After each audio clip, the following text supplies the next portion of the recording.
Hello, everyone. Thank you so much for joining today for the wonderful speaker and the program today is very exciting. We just have an astronaut event on Monday, and now we have a wonderful scientist from NASA, former NASA scientist with us.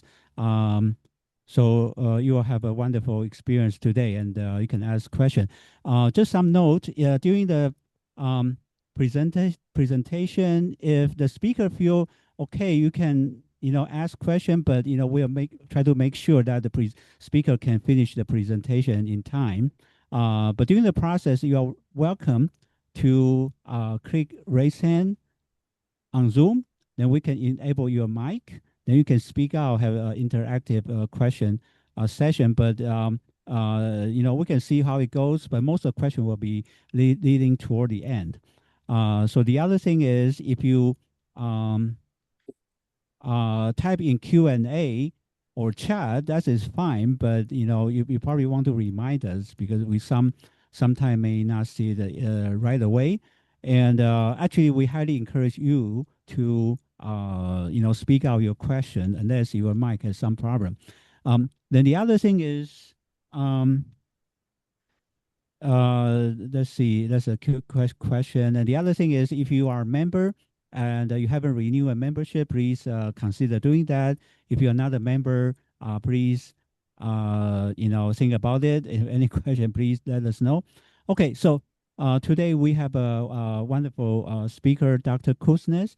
He is very experienced. He has been working on spacesuit. He was on the console for the Apollo 11 to 17 missions, and he also supported the space shuttle program.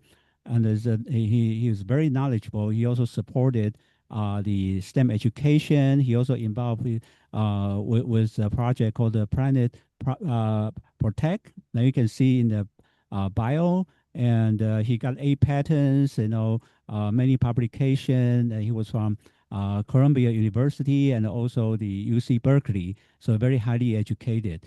So we have a great pleasure and honor to welcome Dr. Lawrence Kuznets today. Thank you. Thank you for the introduction, Ken. I'm happy to be able to have this presentation with everybody.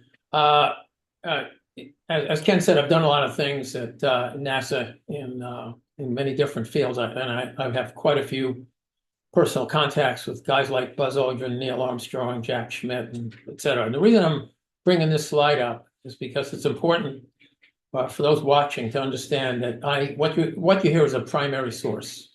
A lot of times you hear presentations and talks, they're secondary, tertiary sources. So most of what you hear is a primary source is somebody who's actually there involved in what they're talking about. They didn't hear it from somebody else or do it from a referral. So most of this is actually a primary source. That's the reason I wanted to have that up there for you. So talk today is it's about the Artemis program and the fact that when you look down this famous picture from Apollo 8, Christmas 1968, there are no borders from space, this famous Earthrise picture. So where have we been in my lifetime? Of note, we've been to the moon in Apollo in 1969, and the Artemis program is going back to the moon. Here you see an image from Artemis 2 in 2026, and I'm wearing an Artemis 1 t-shirt that I got at NASA.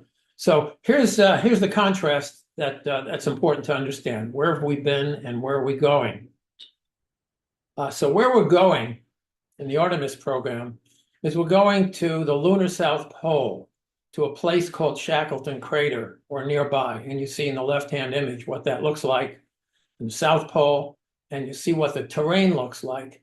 And we're going there ostensibly to build a self-sustainable lunar base. And you see some images of what that lunar base may look like.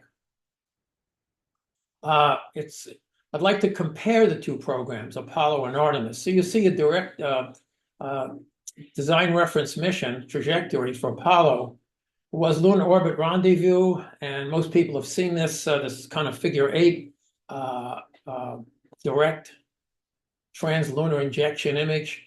You compare that to Artemis, and it's much more complicated, as you can see. Artemis uses something called a near rectilinear halo orbit. You go way beyond the moon itself, and you position yourself in order to land over this complex reference mission trajectory.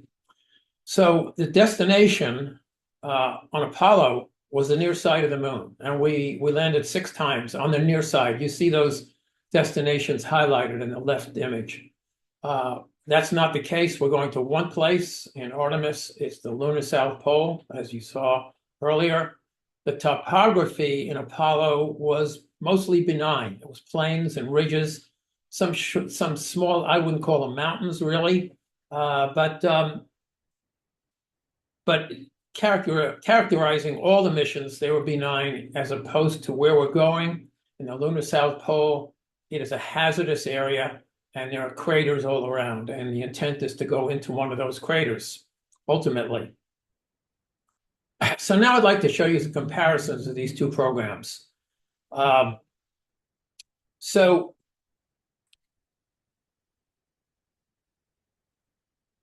the time to get there for Apollo was 3 days. Time to get there for Artemis can be as much as 5 days because of this complex halo orbit.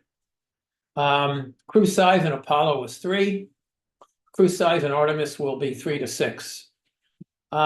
This is a big one. Landed mass. Every time you land a lunar module on Apollo, you're looking at 10,873 pounds. A single mission, a single Artemis mission, is going to be 120,000 pounds. Just give you an idea of the scale difference. Here's another big difference. In order to get to the moon and land in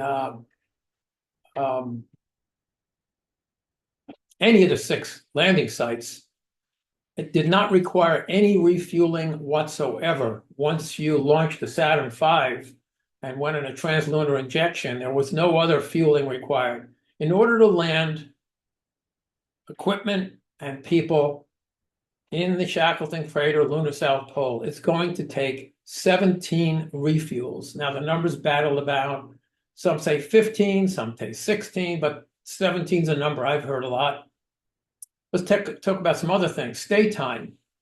The total stay time on all the Apollo missions combined was 20 days. Most of the time it was 1 day or 2 days or 3 days, but 6 times 3 is about 20 days, and it was 20 total days.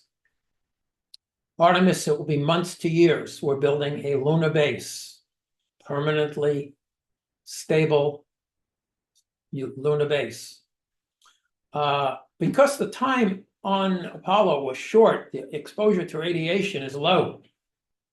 But that's not the case with Artemis. The exposure to radiation, because of the extended time there, is going to be medium to high. That's a problem. Here's another big problem. If you wanted to get off the moon in any of the Apollo missions, all you had to do was crawl into the lunar module and just light your engines, and you're on your way home. That is not the case. Because of the orbital mechanics, because of the near rectilinear halo orbit, it can take as much as 6 days to actually leave if you have an emergency. So it's not instant. Let's talk about goals. The goal of the Apollo program was lunar history. Where did the moon come from? What's our relationship to it? Other things like that. And to learn to work on the moon. The goal of Artemis is self-sustainability. Resources extracted on Apollo, as you know, rocks, hundreds of pounds of rocks. And extractions of resources on Artemis, ice, rocks that could be converted to oxygen and other materials, rocket fuel, and an element called helium-3. We'll deal with that a little bit later. International partners, during Apollo, we didn't have any. International partners in Artemis, we will. We don't quite know who they're all going to be, but we did. The cost of a single mission and during the Apollo program was 1.62 billion. The cost of putting a lunar base in the Artemis program is estimated to be 30 billion. Lastly, the landing site time of landing, July 1969, as most of you know. Artemis 3 projected to be 2027 for the first landing, which is going to be not the entire lunar base, obviously. Can't do it in one fell swoop. It's in parts. Okay, so let's move on. Here's the official pitch why we are returning to the moon in the Artemis program is to build a lunar base in the South Pole and to extract lunar resources, to deploy technology that will make this base self-sufficient, to produce water, oxygen, rocket fuel, and other products for self-sustainability, to conduct scientific studies, and to train for the next real giant leap in human space exploration, which is human missions to Mars. So let me summarize that. Why the moon before Mars, which is really the crux of this talk. Why the moon before Mars? Because it's closer, it's safer, it's cheaper, it has ice for making oxygen and rocket fuel, ice deep in those craters. It has helium-3 for making energy. It's a good Mars training ground, and the technology used there will evolve for humans to Mars. Okay. So I like to do fact checks. This is the official pitch. I'm going to give you some fact checks on this official pitch. It is closer. The moon is 240,000 miles away versus 200 million. It represents 3 days to get there versus 8 months to get to Mars. This is frequently cited as the reason we should go there. Let's take baby steps. A second reason, it's safer. But if you actually look at the odds of an LOCV, which stands for loss of crew and vehicle since the very beginning of the very first human mission by Yuri Gagarin, right up until now, the odds of an LOCV are 1 in 270. Now, I know we've had 2 tragic space shuttle accidents. We've had tragic Soviet accidents. It's not just the design of the space shuttle that some people thought was the reason for the accidents. There's all kinds of reasons, explosive decompressions, parachutes not opening up. When you add it all up, 1 in 270, and that probably is going to carry over to a Mars mission and a moon mission. Go to the moon because it's cheaper? That may not be the case. It is expensive to get to Mars. But if you're putting down a lunar base, a sustainable lunar base with all its components, it's going to be really expensive, as I showed you in that earlier image. So you're talking about something that it may not be cheaper at all. Now let's look at D, E, F, and G, because those are the ones I really want to focus on. So lunar South Pole has ice for making oxygen and rocket fuel. It has helium-3 for making energy. It's a good Mars training ground, and the technology will evolve for Mars missions. Let's look at these all in turn. Lunar ice. We haven't really sampled it. We have indirect measurements of hydrogen and reflections from orbit that suggest possible ice at the bottom of permanently shaded craters. No probes have been sent to verify it. If it does exist, its extraction will be complicated. To make it into oxygen and rocket fuel, it would be dangerous, expensive, and complex to do this.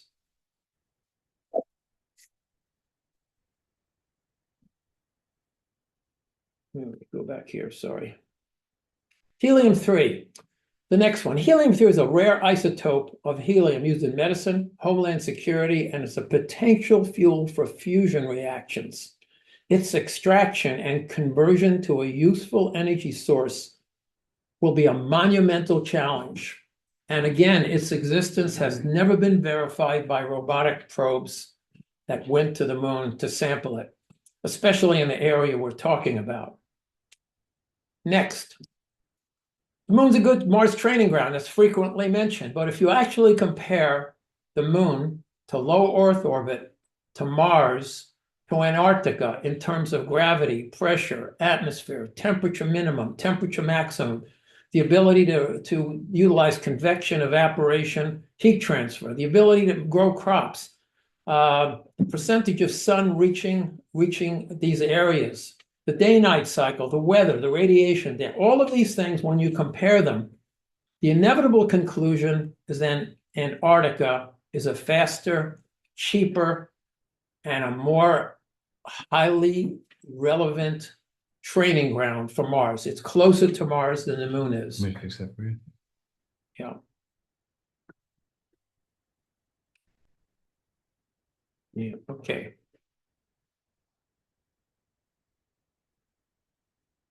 The next one that that I want to talk about is lunar technology. One of the other reasons often given is lunar technology will evolve for Mars. I'm here to tell you as a primary source. I did a PhD on spacesuits at UC Berkeley. I did a postdoc at NASA on Mars spacesuits. I've been teaching on the subject since 2012. I am now building and testing a Mars spacesuit prototype. Here is the lesson learned. Evolving a spacesuit for Mars from a spacesuit for the moon is a fool's errand. And likewise for many other lunar technologies, these are two radically different places, a moon and a planet. Everything about them is different. Evolving this technology for Mars, in many cases, will be like trying to cram a round peg in a square hole. Let me get to something that's never even been discussed. It's not even mentioned as a reason. Pathogen protection. In this image, you see Pete Conrad's spacesuit on Apollo 12. If you look around it, you can see a halo of effluent that is being dumped onto the lunar surface. There is no serious forward or backward pathogen protection for the Artemis program, especially when it comes to spacesuits. And I know we had quarantine, we had the lunar receiving laboratory. We did all that stuff to prove there were no moon bugs during the Apollo program. But keep in mind, that was the near side of the moon. It was not into craters with ice that came from who knows where, that could be teeming with who knows what. We have no pathogen protection for spacesuits. Let that sink in. So here's the reality. If you compare the moon with Mars, and you compare it with respect to the soil, the air, the atmosphere, the weather, the resources, the geology, the history of water, the potential for settlement, based on science and grassroots interest, Mars changes the equation. How does it change the equation? Let's look at the science. We have already made oxygen on Mars. The MOXIE experiment on the Perseverance rover has made oxygen and proved production is feasible on Mars. We are nowhere even close to that in the Artemis program. Ice and water are abundant on Mars. Craters are filled with it. We can see the ice everywhere, including right below as permafrost in certain places. It's easy to get. Scoop it off, heat it up, and you got water. Rocket fuel, we talk about making rocket fuel from these craters. Rocket fuel can be made from the trip home, as Bob Zubrin in the case of Mars pointed out many times. The production of methane for rocket fuel for the trip home using the 19th century Bosch-Sabatier reaction has been demonstrated. It will cut the mission cost mass dramatically. And lastly, a spacesuit for Mars with pathogen protection has already been built, tested, and it's evolved to a personal protection equipment on Earth to mitigate the next pandemic. Now, this is a prototype we're talking about, but all the work that's been necessary to get to pathogen protection in a spacesuit has been done since 2012. We've been working on this. As far as grassroots interest, comparing the two, think about Mars for a minute. It's a backup planet. Everything we need there to survive is there. There's massive public interest. 5 times the population of planet Earth has already visited Mars websites. It's too far for politics. It's hard, and we need hard. In short, we set sail on this new sea because there is new knowledge to be gained and new rights to be won, and they must be won and used for the progress of all people. For space science, like nuclear science and all technology, has no conscience of its own. Whether it will become a force for good or ill depends on man There is no strife, no prejudice, no national conflict in outer space as yet. Its hazards are hostile to us all. Its conquest deserves the best of all mankind, and its opportunity for peaceful cooperation may never come again. But why, some say, the moon? Why choose this as our goal? And they may well ask, why climb the highest mountain? Why, 35 years ago, fly the Atlantic? We choose to go to the moon in this decade and do the other things, not because they are easy, but because they are hard. Because that goal will serve to organize and measure the best of our energies and skills. Because that challenge is one that we're willing to accept, one we are unwilling to postpone, and one we intend to win. Because it's hard. It also inspires passion. Here's an example of what I mean by passion in Mars missions. NASA has long envisioned a colony of humans living and working on Mars. Are we ready to go? No. Okay. These students are learning what it takes to travel to and live on the red planet. 25 years ago, this would have been a course in science fiction.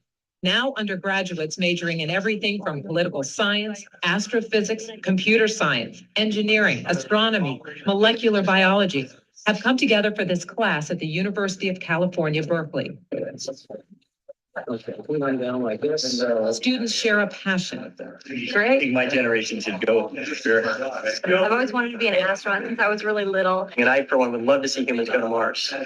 You want to go? Hey, I'd like to go if they can send me. Really? How many of you would want to go to Mars?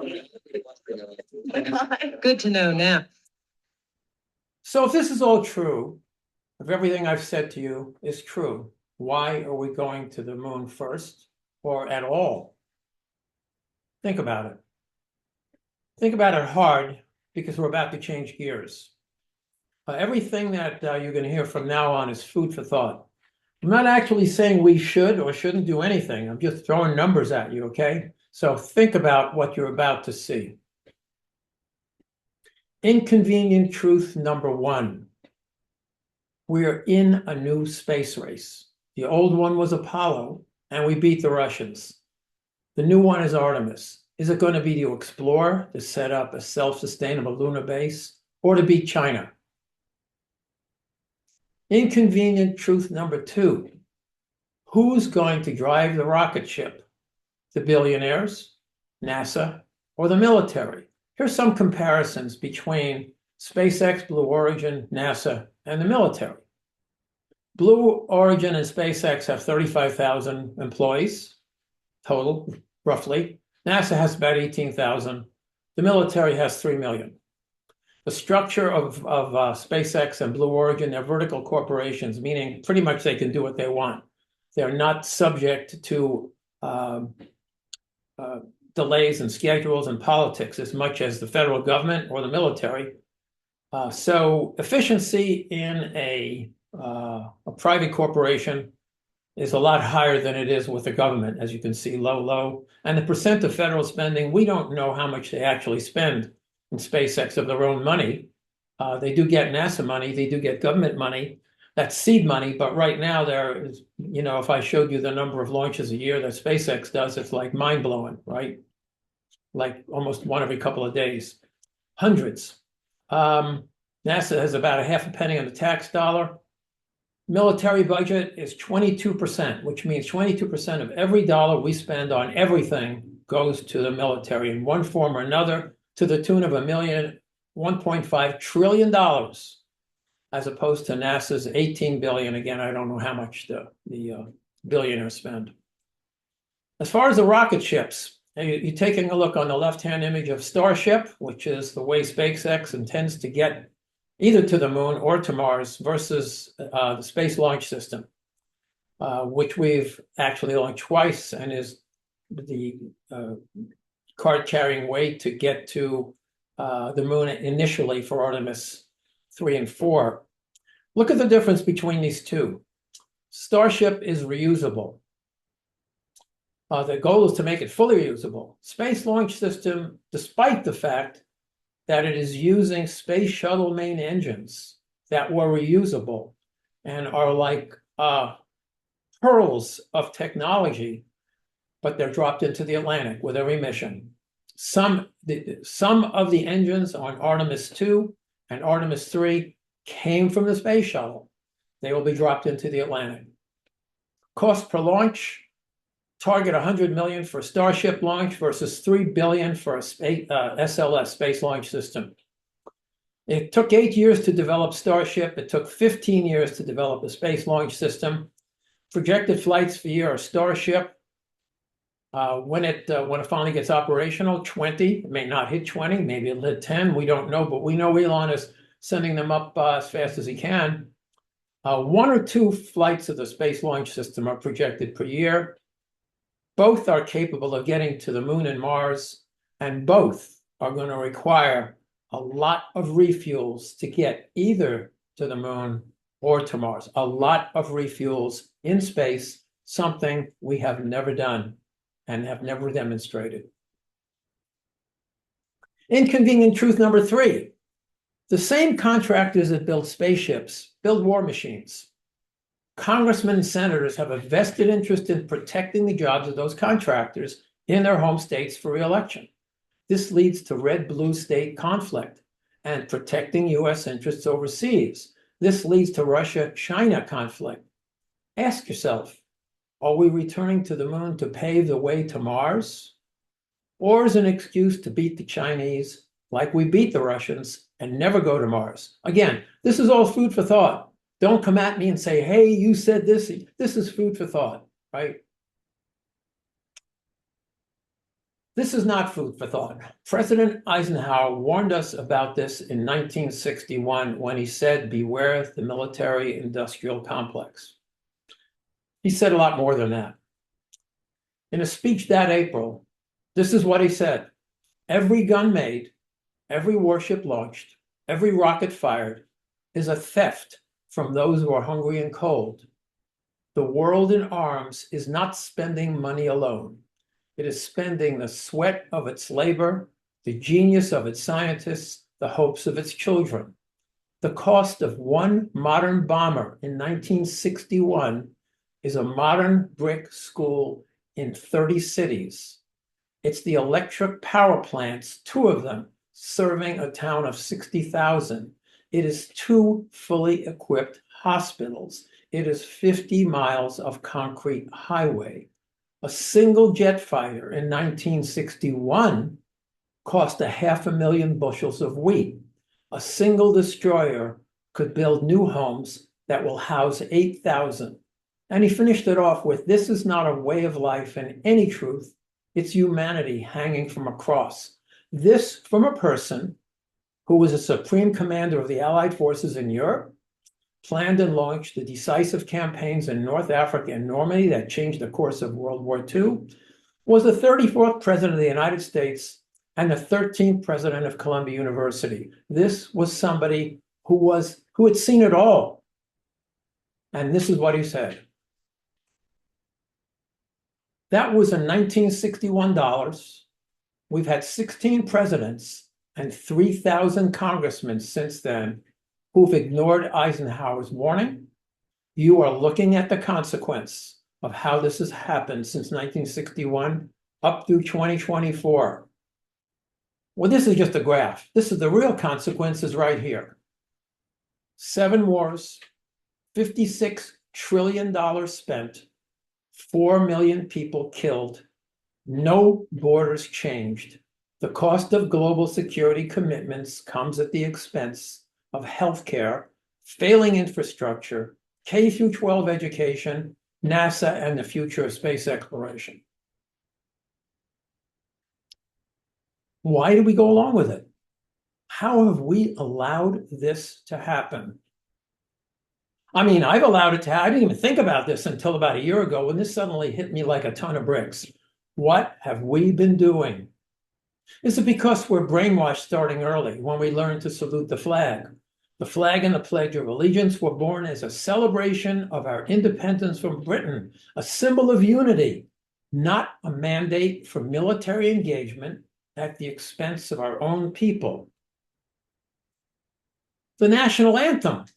It celebrates a victory in battle. Listen to the words. The rocket's red glare, the bombs bursting in air, instead of, oh, beautiful for spacious skies, for amber waves of grain, for purple mountains' majesty above the fruited plain. How did we pick that?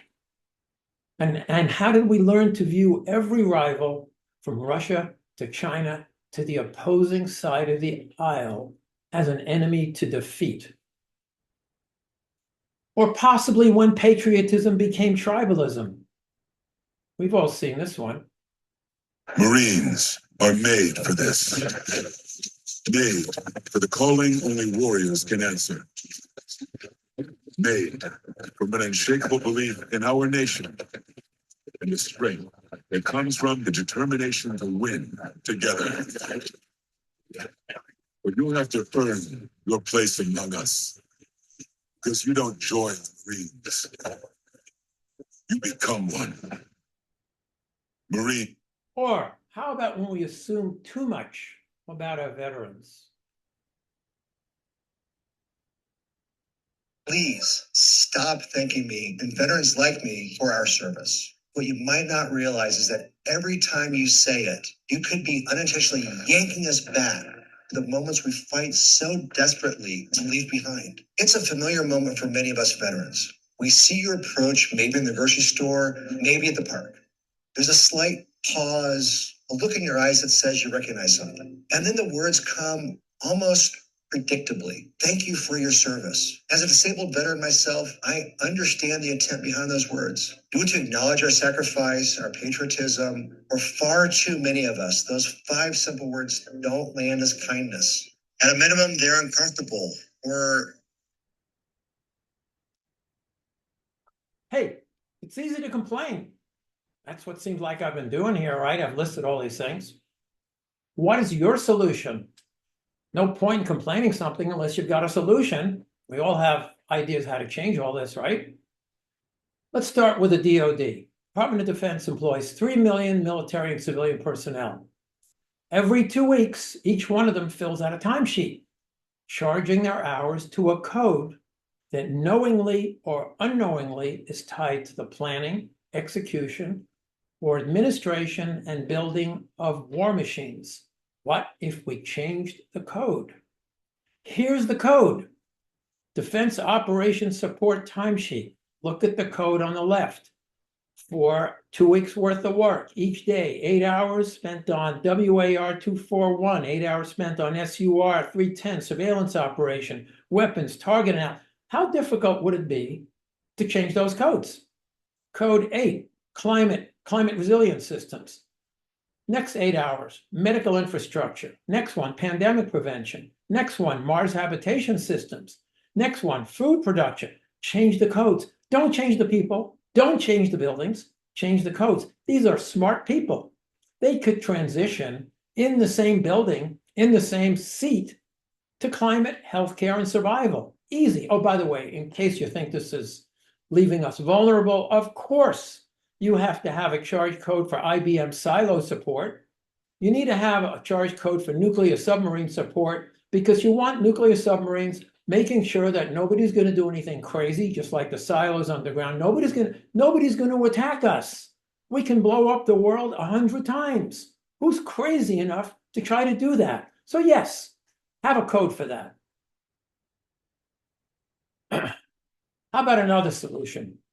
Take all the leaders up there to see the overview effect.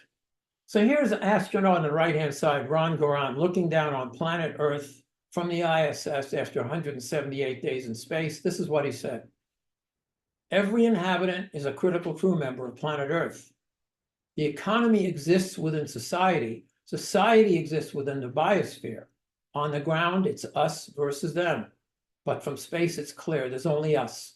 We need to start behaving like crewmates, not passengers. And on the left, I just attended a special concert by Don Pettit called Spaceborne. I want to show you a little excerpt from this. I feel Everywhere I turn, weightless in the quiet, anchor in the air. No matter where I'm drifting, I know you're there. It's a beautiful world. It's a beautiful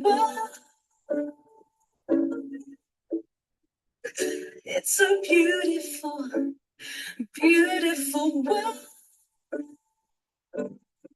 From up here, looking down through the land. And the darkness full of light. Cities glow like constellations on the surface of the night. Rivers curve like comets. Clouds brush far and wide. Every mark we left behind looks softer from the sky.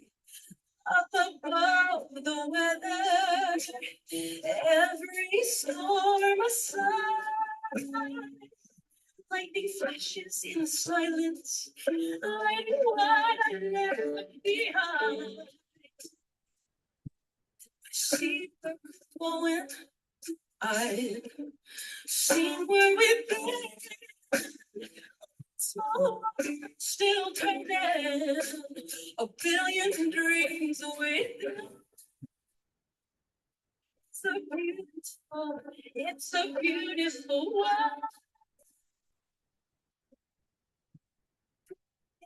beautiful world.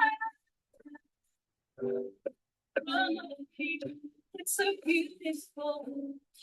Everything's clean. Okay, but what if none of these solutions work, mine or anybody else's? After all, in all of recorded history, nothing's worked. Not for the Greeks, not for the Romans, not for the Soviets. What if the same civilization that can do this, and this is pretty remarkable, most detailed view of a human cell ever made, and if you think this was made by AI, you're actually wrong. This is made by scientists and researchers in physiology and cell biology who've looked at all of these structures and put them together into this image of what's inside of a human cell, a single human cell. Astonishing, just astonishing. But what if the same civilization that can do this does this and can't control it? And what if it leads to this? The Fermi paradox and the great silence. Now, most of you know what the Fermi paradox is. If there are trillions of stars out there and galaxies and civilizations, and some of them are smart, how come we haven't heard from them? We call it the great silence. I'm going to let physicist Brian Cox talk about this. If I was to guess why we see no evidence of other civilizations out there, the so-called great silence is what astronomers call it, is because there aren't any. It could be that our knowledge, our scientific prowess exceeds our wisdom, exceeds our political skill. It could be that once a civilization develops the means to destroy itself in the form, for example, of nuclear weapons or biological weapons, or maybe some kind of a lack of control of AI, who knows? It may be that once a civilization acquires that technical know-how, then it goes ahead and destroys itself essentially inexorably, because it's just too difficult politically to run a civilization that has the power to destroy itself.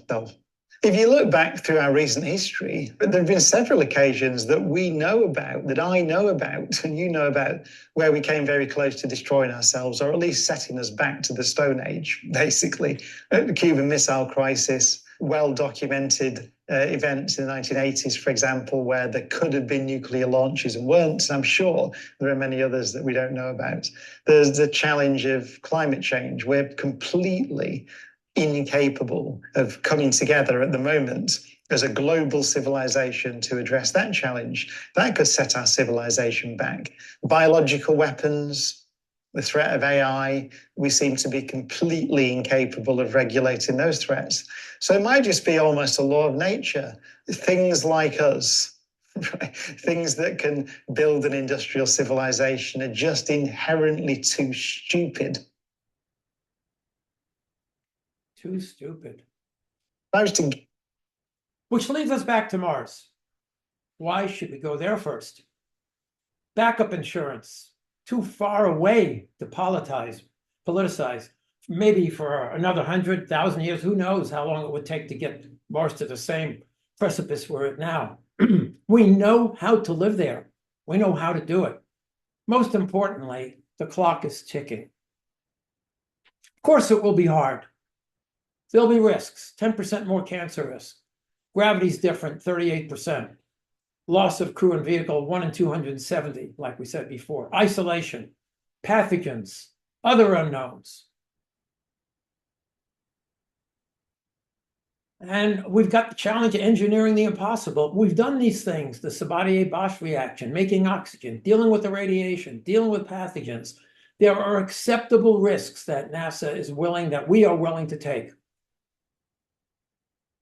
There's resupply versus in situ resource utilization. There's fuels that have to be made there. All these things are challenges, right? But where we are now, we are at because of the shoulders of the giants who we're standing on. And I want you to hear what those giants said. This is the crew of Apollo 8 as they circled the moon in 1968.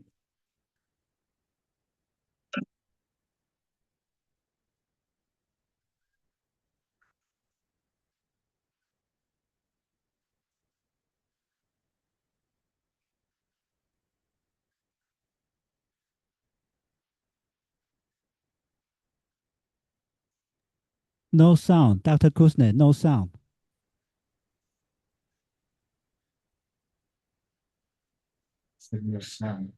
Oh. No sound. Oh. Can you hear me? I can hear you, but not the video.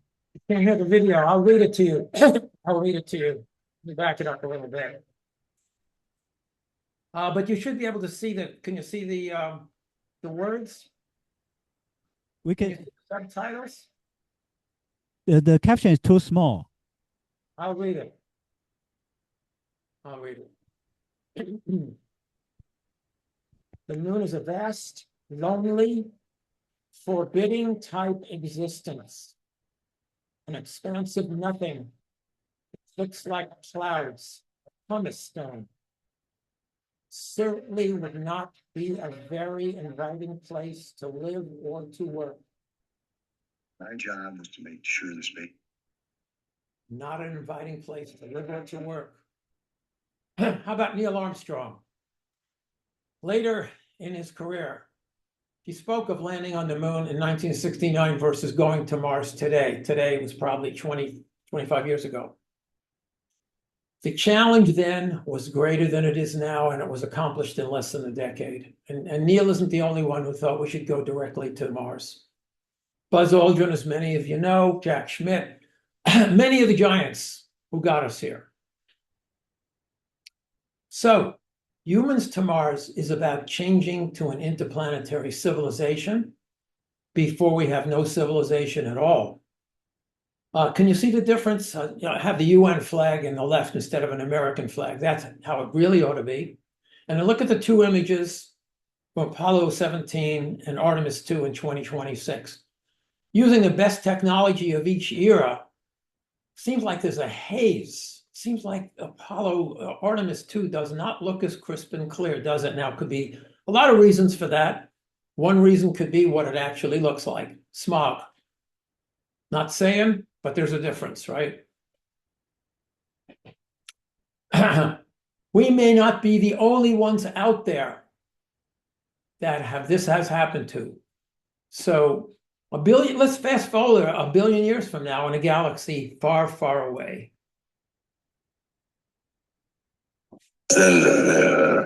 Benim Anzalsgaims, que everything is at the Norwegian, meet for the economic reappointments at the language.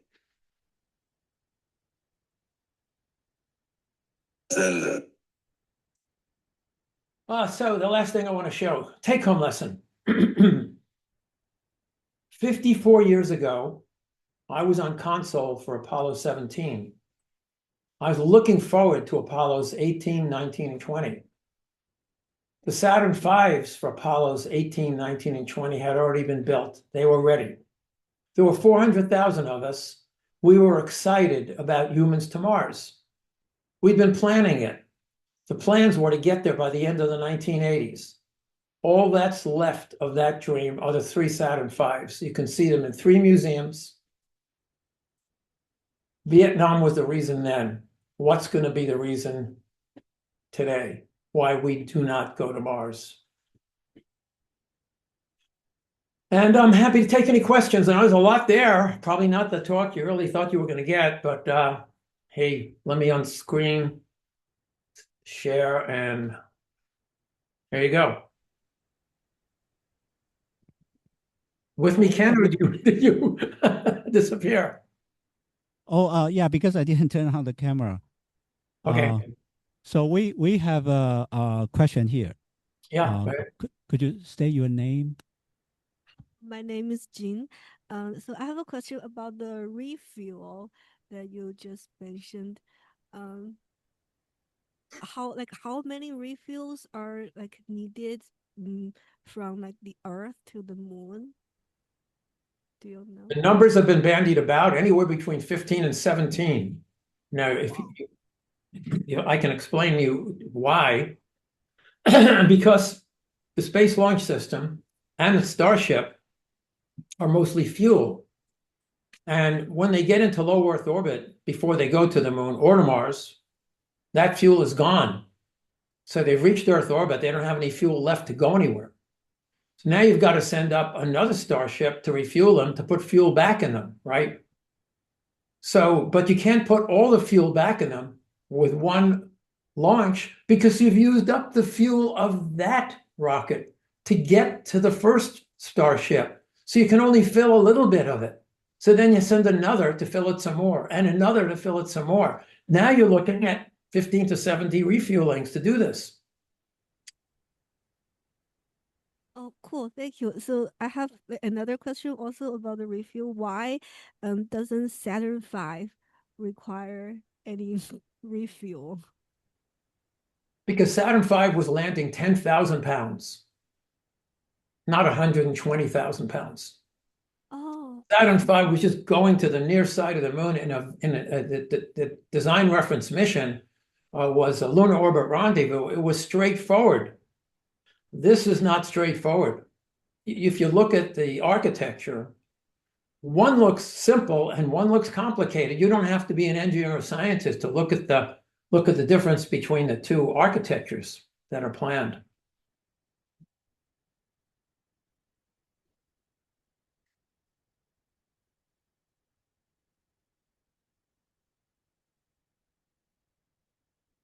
And you got some more questions?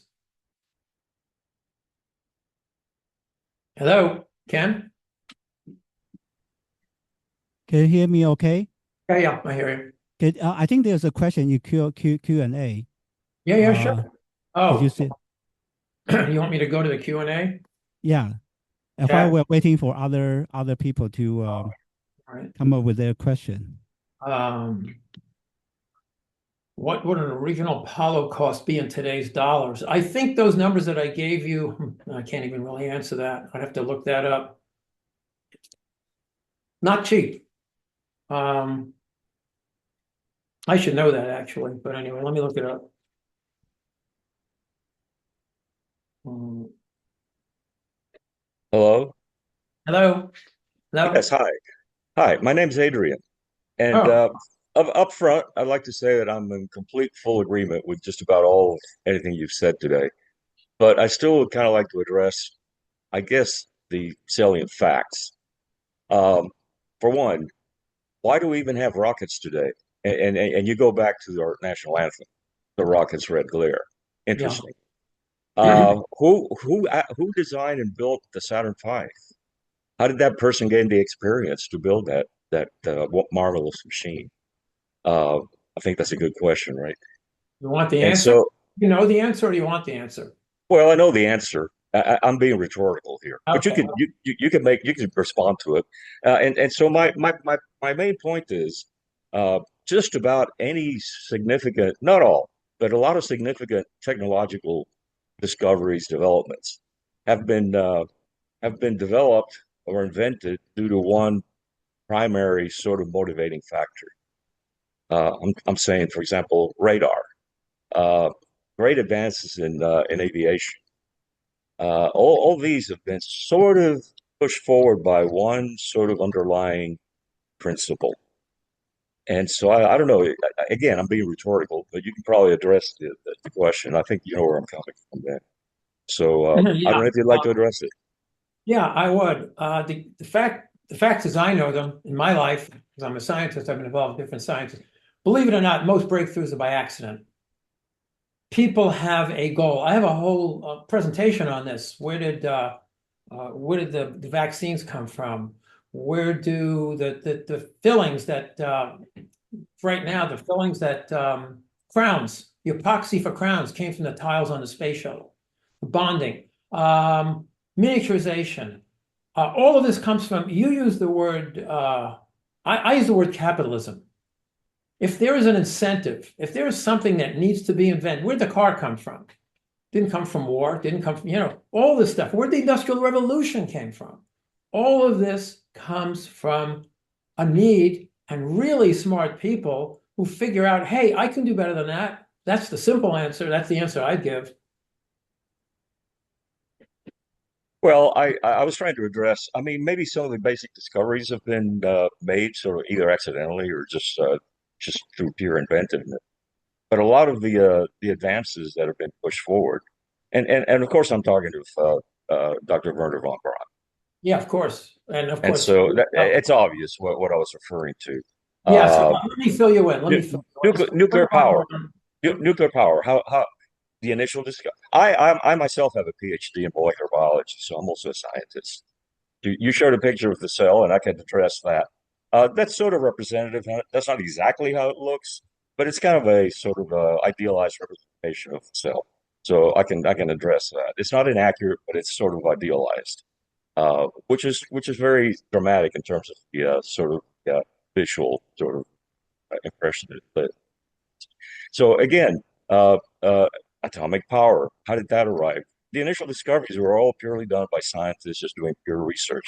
But how was it actually expanded to the point where it was actually a usable energy source?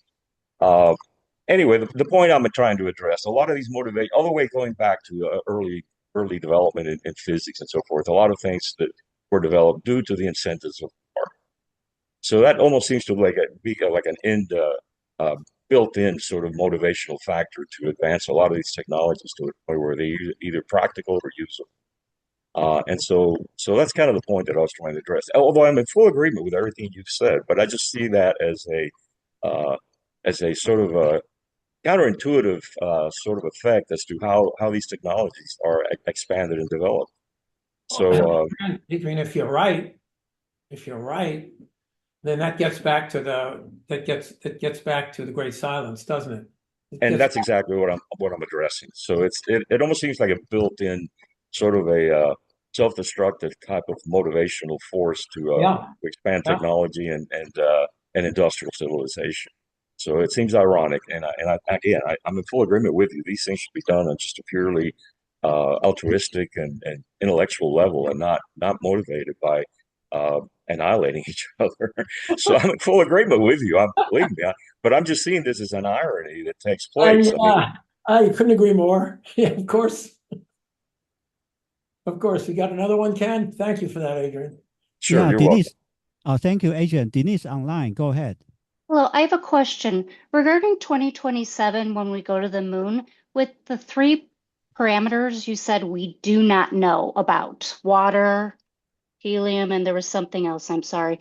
But are we going to send robots to acquire the samples we need to know how to get into the craters and the biologics down there and how to convert it before we send man? Do you know how we are going to? I can tell you this. If we do, and we are attempting to send robotic probes all the time to that area, and we haven't been that successful. I think we've only managed to land a couple of private probes. The Japanese too. It's not an easy thing to do. They're very small, right? Even if we did land them, they are not going to go down the rim of a crater at the very bottom. Who knows how deep it is to pull something out before 2027. Artemis is going to go whether that happens or not. It's on the books. The crew is training right now. Nobody seems to care whether that stuff is there, whether we go there or not. Sorry. Okay. Thank you. You're welcome. Let me see. Terrifying. David, do you want to say something? Mr. Lehman, you have the microphone. Oh, yes. Thank you for the presentation. I don't have any question, but it was very, very interesting and provocative talk. Thank you. Thank you. I did have a question, an answer to the question that somebody posed earlier about Apollo. Approximately 309 billion in modern inflation-adjusted dollars for the entire program. That was spent between 1960 and 1973. That's the entire program cost. Spacecraft development, 99 billion in today's dollars. That's about the same as Starship, 100 billion. Launch vehicles, 118 billion. Anyway, that's the answer in today's dollars. Okay, folks online. Stan, you have a mic. Do you want to say something, Gary? Or Gary, you have the mic. You want to say something? Folks here, do you have anything you want to say? Gary, your mic. Okay, go ahead, Gary. No, I had no questions. Oh, okay. Oh, so you're not trying to ask a question. Okay. So if now I have a quick, I think somebody has a Q&A in the caption. Okay, no, okay.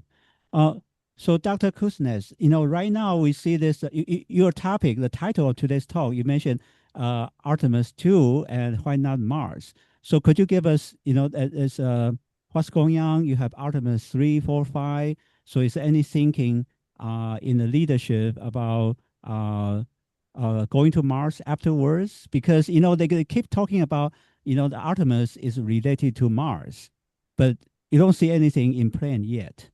So could you give us some kind of insider story or anything? Yeah, well, I think the whole presentation was about that, Ken. I view it as lip service. You cannot, the stated reason is we're going to the moon to learn to go to Mars. There could not be two different objectives. The things you learn on the moon are not going to help you on Mars because you can't do in situ resource development for self-sustainable civilization if the resources are totally different. So it's a convenient excuse. I'm sure there are a lot of people who think you can do it, and actually, if they think if you build the machines to do it, you can just move the machines to Mars, like the machines that would convert rocks on the moon to oxygen. Well, the same machine will do it on Mars, or the machine that can convert ice to water and hydrogen and oxygen. Well, you can use the machine. So that's the kind of logic. Living and working together, behavioral stuff, all of that stuff. But it just doesn't float. It just doesn't work. You don't need to go to the moon to do that. Like I said, we were ready to go in the 1980s. Yeah, I understand. That's the whole thing of your talk. I'm just trying to see what is the plan. You're asking me, is there a concrete plan? Artemis 2, 3, 4, 5, 10, and then Mars, if you're asking me that. Yeah. I don't I don't have an answer. I don't think there is an answer. I think everybody is too focused on just getting Artemis 3 up. Because you know the way NASA works, you have a mission, everybody's devoted to that mission. And you know, let me add, I'm really excited for the people that I know there who are still working there, who are so excited for Artemis 3, 4, and 5. They're about to land on the moon. I know what that's like. It's a high you cannot imagine. And they do not want to hear about Apollos 18, 19, and 20. And I don't want to pour any water on their parade. They deserve to be excited. They're the kinds of people that we need. But those who ignore history are doomed to repeat it, Santiana said. Sorry to say. Yeah, and the reason oh, Adrian, wait a second. So I'm going to say something. Okay. You recently see the news. You saw the news that Artemis 3, that's going to be the last SLS rocket, right? I think they are designing the next generation. I don't know how it called. Maybe called SLS or something. Next generation, but I think that's going to be the last one. So it doesn't seem to be any new plan for that. So does that leave the room for the commercial space? Yes, absolutely. If you ask me what I personally believe, yes, it's too late to stop. What I believe is I know a lot about SLS because I was once part of a plan to try to save the space shuttles. And the reason, this was 2011, we thought we could privatize the space shuttle and have them make money. I have a whole talk on that. Because the space shuttles were not allowed to make money. They cost a lot of $5 billion a year, simply because Ronald Reagan did not allow the space shuttles to carry commercial payloads after Challenger. He made that decision. He did not want it on his record that a possibility of another accident can happen. So in other words, no more payloads, no more commercial payloads. But the fact of the matter is, before that happened, the shuttles were on the verge of actually paying for themselves. People don't realize it. And so we did this study of privatizing the space shuttle and showing it could make money. After all, they were qualified for 100 flights. Each shuttle never flew more than 25. And so at the end of the day, we prepared a whole presentation. We went to NASA headquarters, and people really got behind this, including Neil Armstrong and other astronauts and congressmen got behind it. The reason it never really happened because the money required, the money, the Space Launch System had just been passed. This is 2012. It needed the space shuttle's engines. It needed the space shuttle's launch facilities. They claimed they needed it in the next 5 years to get the program going. So the Space Launch System, because of the Congressional Spending Act of 2010, sucked any money away from not just money, but equipment that would have enabled us to do a privatized space shuttle program. All of that was designated to the SLS, which was supposed to fly in 5 years. That was 2012. Here we are in 2026. We've had 2 flights of the Space Launch System.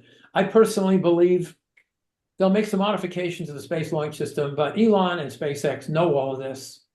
Anybody that really studies this knows all of this, that it's a jobs program, the Space Launch System. And so what SpaceX is doing is they're gearing up Starship to do everything the Space Launch System can do, including land. It doesn't need to rendezvous. It doesn't need to provide a human landing system. The Space Launch System can do it on its own. So I'm not surprised, and deep down, a lot of NASA people know in management, well, if the Space Launch System doesn't work, we have Starship in our hip pocket. And who knows, maybe Blue Origin will come up with something. So that's where I think the launch vehicle conundrum is going. Yeah, I know Adrian and Bob are waiting.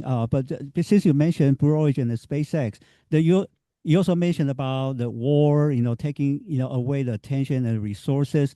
But you look at the situation right now, then you see this war, Ukraine, Iran, and potentially in the West Pacific.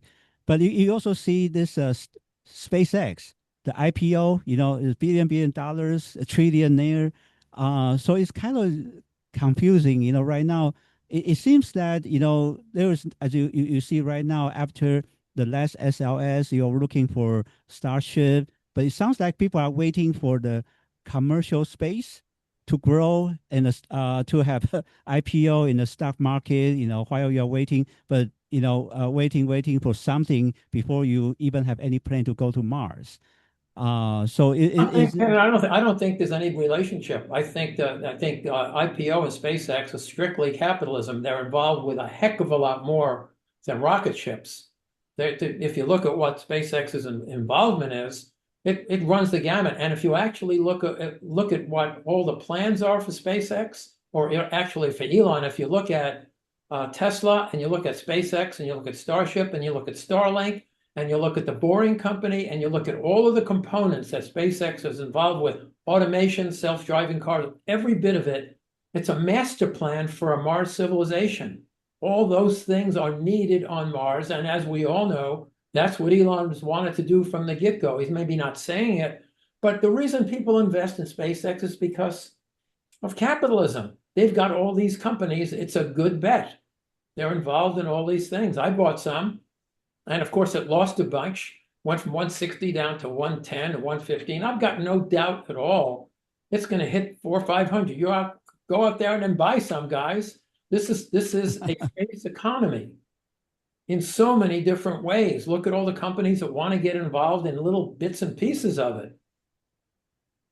Understood. Okay, Bob, do you want to say something? You have the microphone, Bob. Bob online.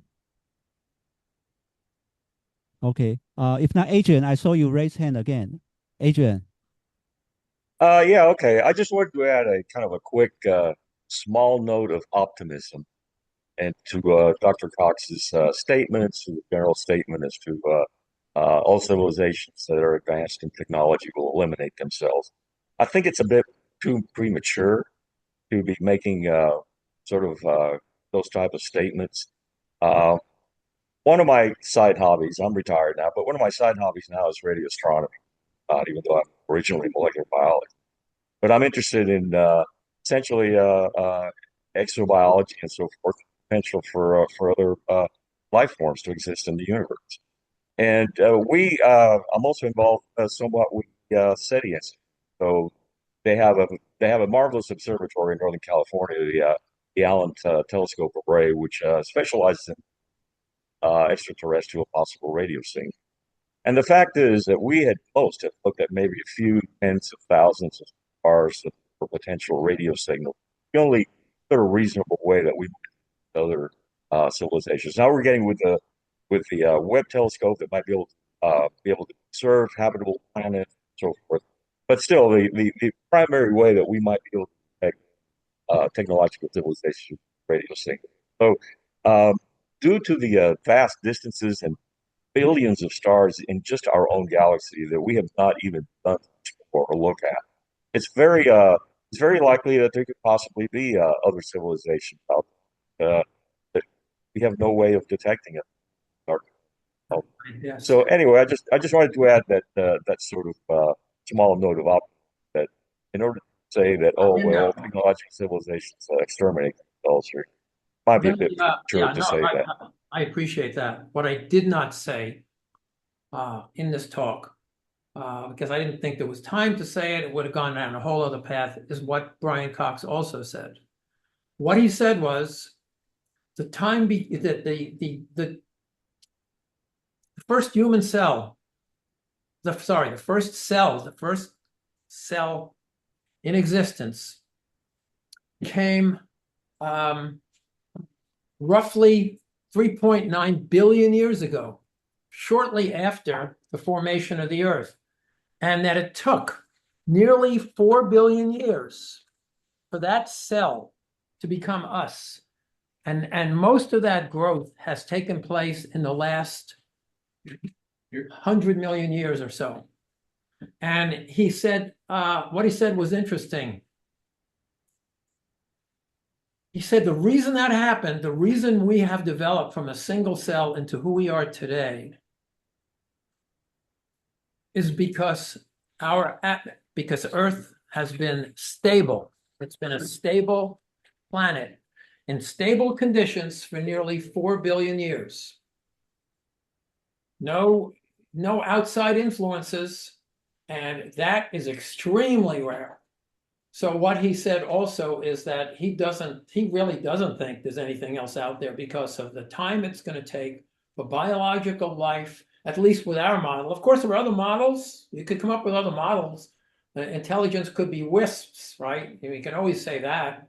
But the kind of life that we're familiar with, that would be intelligent and capable of communicating, if the timeline of our development from a single cell is anything like that, an ask of a stable climate in a planetary system of 4 billion years, which is almost 4 billion? It's more than a third of the life of the universe, for God's sakes.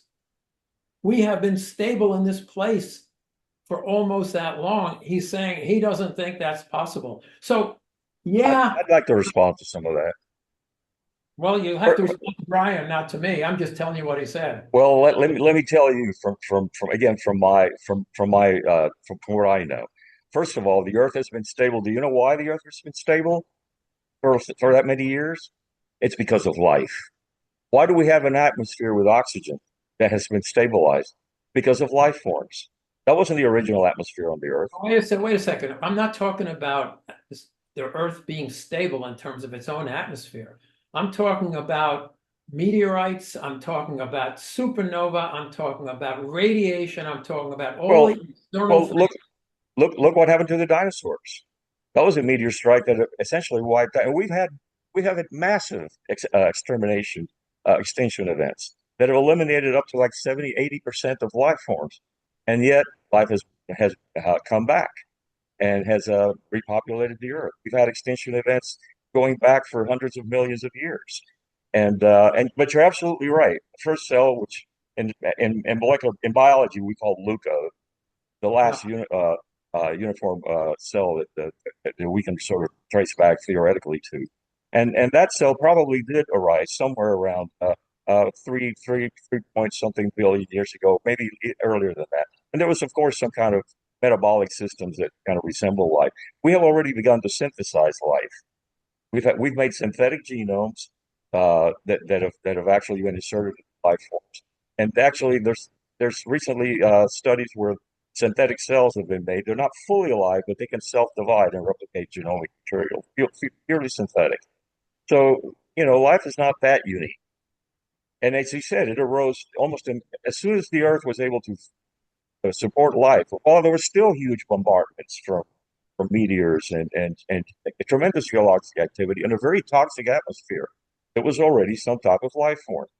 So it's not that difficult. And yes, the universe is 13.8 billion years old, so we've had maybe 3x possible life forms that could have existed way back. 10 billion years ago, 11 billion years ago, way longer than the Earth's existence, 4.5 billion years ago. So it's not that hard. So he might be, I don't know, he might have his own agenda on this. But I think it's too early to make blanket statements to say, oh, we're the only ones. And the Earth is the only place where life could have formed. Yeah, he was trying to explain the Fermi paradox. I hope you're right. Of course, this talk is why we should go to Mars. I could go back and forth a million things. I've heard the reasons so many years, but look, I don't think we should be doing what we're doing. And most of all, how do all of us go home at night knowing what we're doing to ourselves? This is a moot point. 22% of every penny spent in this country is for war, for God's sakes, and there are people starving. I mean, wake up, people. What the hell are we doing? I totally agree. But look at who we are electing. Well, your solution is, okay, so one solution is elect different people. That's always again, listen to what Eisenhower said in 1961. 3,000 congressmen, 16 presidents. You can't blame this all on Trump. I'm sorry. We've endured it. We've embodied it. It's part of us. But I'm sorry. Who got us to the moon? The flag. Who got us to the moon? If it wasn't President Kennedy, he had that vision. He supported it. So is he just an exception? No, there are people that we can He elect had that his can move reasons. us He had forward. reasons. It was a And so cold. that's my point. If we elect people like Trump, we don't go anywhere. If we elect people like Kennedy, yes, we will get there. And Yeah, that's my but point. you know, Eisenhower said those things in 1961 for a reason. He just come from World War II. That he saw this. He said those things. They're And he's worse absolutely now right. than they're far worse now than they were when he said them. I shudder to think what a B-1 bomber costs today in terms of what it could provide for people. Or an aircraft. Look, I live in San Diego. I'm about 3 miles away from Miramar Air Base. Yesterday, we had an F-35 crash on Miramar Air Base. Do you know what the cost of a single F-35 is? $100 million. $100 million for one airplane. Okay, and that's just one F-35. And so I totally agree with you. I'm 100% in I just agreement with don't you. know the, I just I'm not don't know the disagreeing with answer. you at all. Look, let me say it Well, this. but You then don't what's know the alternative? We have Mr. Empathy is a drawback. Mr. Musk, okay, and his goal to get us to Mars, and you say there's no politics in there. Mr. Doge ruling Mars. What kind of civilization could we have there? It's the same thing, just all over again, just being transplanted Look, and you know what? inoculated. You and I can debate this for a long time. That this talk was really why we need to get to Mars and not waste the time on the moon. That's what it was. I've got lots of things I can tell you about Elon. You may or may not know. What he says and what he does are two different things. That's a whole other debate. But that doesn't. There's no way an excuse for what's happened since 1961 and how we've all bought into it in every single way. We've all bought into it starting when we're 5 years old and saluting the flag. And we just accept it. We absolutely accept it. And if you think one guy is going to come out of the woodwork, some magic, Messiah, who's going to straighten this all out if we vote him in, I wish I could believe that, but I don't. No, I don't believe that. So You're absolutely right. in the But near we should term, but we yes, should go to the moon. If we can't get to the moon and live there, how do we expect to be able to go to Mars and live there? Look, When we're leave 3 or you 4 all- days. listen, I don't want to get. I want to end this debate. I gave you all the reasons why we shouldn't go to the moon. Go to Mars first. So you disagree. So okay, that's fine. Yeah, it's fine to disagree. I think Dr. Kusnes has been explaining to his point, and Adrian also mentioned your point. So I think we can have more discussion about, maybe something. And by the way, actually, I heard the name Elon actually came from the von Braun's book, Mars Project. Elon was a future Mars leader in his sci-fi, Mars Project. Actually, the future Mars leader, his name is Elon. I learned from a local student from Caltech.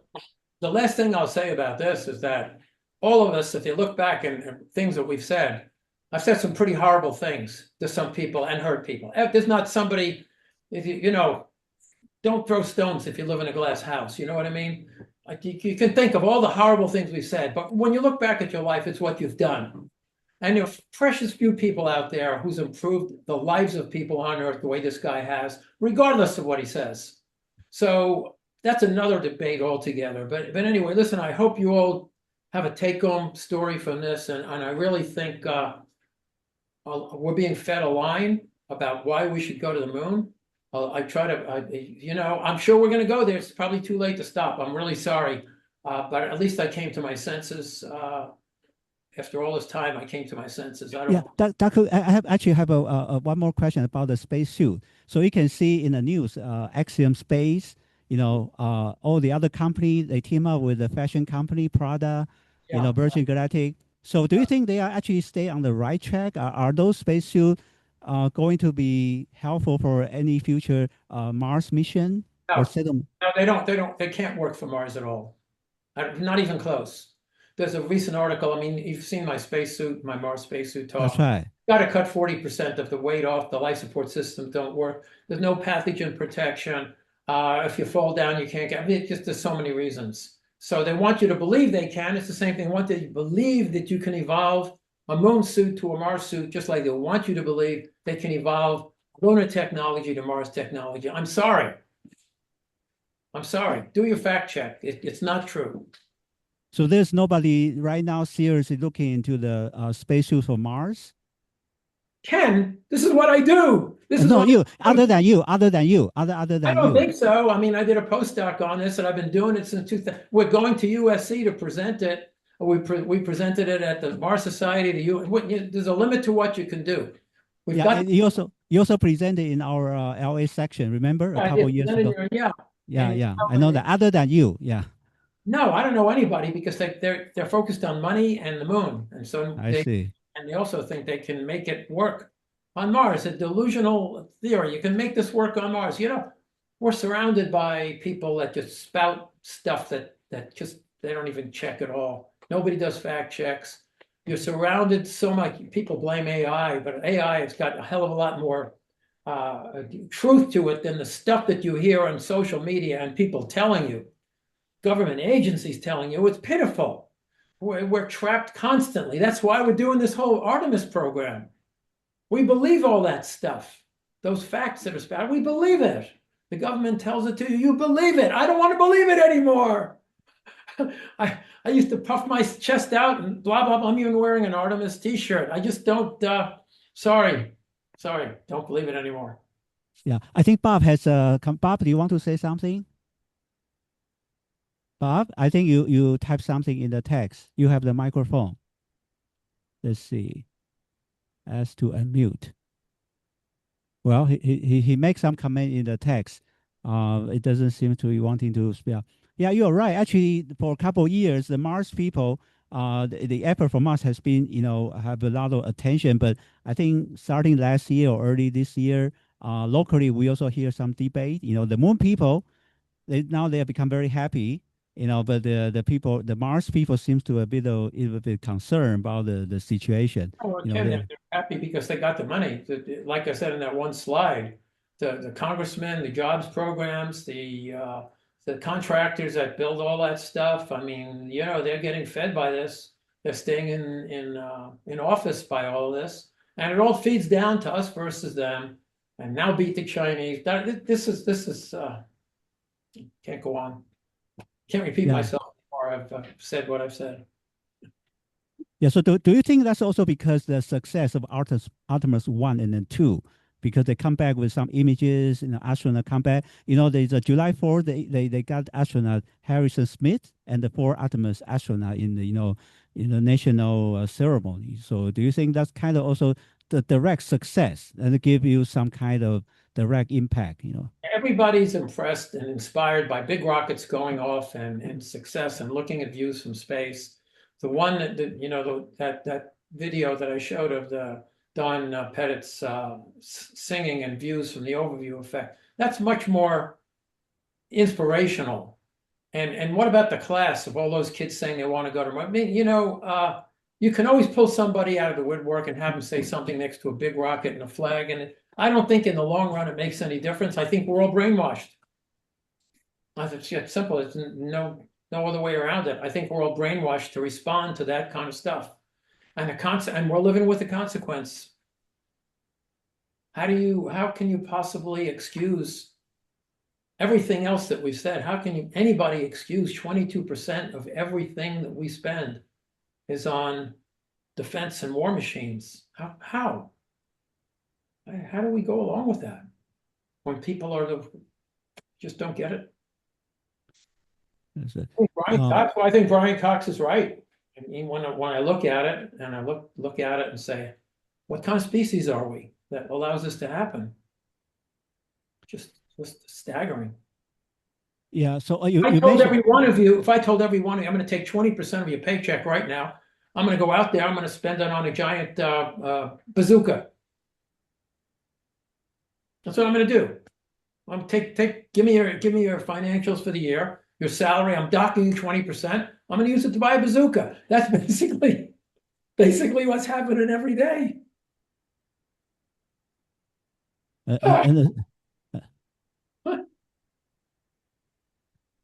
Understood. Since you mentioned Brian Cox, about this searching for civilization in the galaxies, I heard that Stephen Hawking, he in the news before he was alive, he mentioned that maybe it's better not to search for extraterrestrial civilization.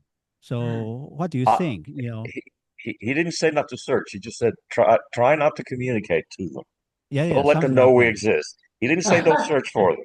He just said don't let them know that we're here. Is what he said. Yeah, I can get that. Which he might have a good point. Might have a good point. Anyway, Ken, I think I've got to Okay, very move you good. on down the road. I appreciate the opportunity to present this. I know it's not the talk a lot of people thought it would be. I thought hard and long about what this talk should actually be. And I've reached a point in my life where I cannot excuse what we're doing. Just can't do it. And I've thought of ways to change it. I don't know any ways that I can think of. So going to Mars is a good one. It's a real good one. It helps a lot of things. I don't know if it's the panacea, but we better do it sooner than later because we're always on the edge. Understood. It's so provoking. You share your views. Attendees share their view. That's wonderful. Have good conversation and thinking about the issue. I think that's a good way to, advance. Yeah. Thank you. Thank you for all for participating. Thank you for the questions. I tend to get a little emotional with this stuff because I put this pitch together and I knew it was going to be controversial. So I've got to control I've got to remember this is food for thought. I'm not influencing any of this, but I have been around and I've seen this all happen before and it's going to happen again. And again, like I said, I'm excited for those kids and not kids anymore. People at Johnson Space Center and KSC who are working on Artemis 3, 4, and 5, what the feeling is like to land on the moon, but I just know where it's going to go. We didn't want it to go the way it did, but it went that way. So there you go. Okay. Yeah. Thank you so much. This is a wonderful presentation and a conversation. That's really good. Thanks again. Thanks again for having me, Ken. Thank you, Dr. Kosnes and everybody. Thank you. Looking for our next event is going to be the webinar on Pluto and the New Horizon. They actually just turned on the spacecraft a couple weeks ago, so they are gathering new data. And in case you heard, Jared Exelman was trying to restore Pluto back to the nice planet position. So we'll see how it goes. And we actually have a couple more events coming up, so please stay tuned. There are several events going to be posted very soon. So thank you so much. So have a nice weekend. Thank you, everybody. Thank you. Thank you. Bye-bye. Bye-bye. Thank you for being here. Thank you so much.